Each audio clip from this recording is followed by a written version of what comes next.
Gas सिलेंडरच्या तुटवड्याचा आज पहिला बळी गेला. आंधळी मिर्झापूरचे वंचित बहुजन आघाडीचे माजी सरपंच शंकरराव शिरसाट हे सकाळी 9 वाजल्यापासून गॅस लाईनमध्ये उभे होते.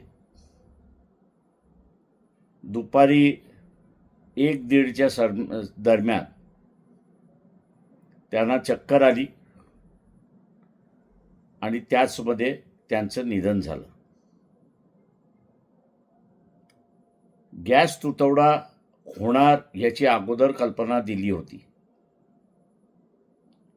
शासनाने नियोजन व्यवस्थित केलं असतं तर कदाचित माजी सरपंच शंकरराव शिरसाट यांचा जीव वाचला असता. केंद्र सरकार, राज्य सरकार या दोघांचा मी असणारा धिक्कार करतो आणि यापुढेही गॅस सिलेंडरसाठी माणसं दगावणार नाहीत याची दक्षता त्यांनी घ्यावी हीच विनंती.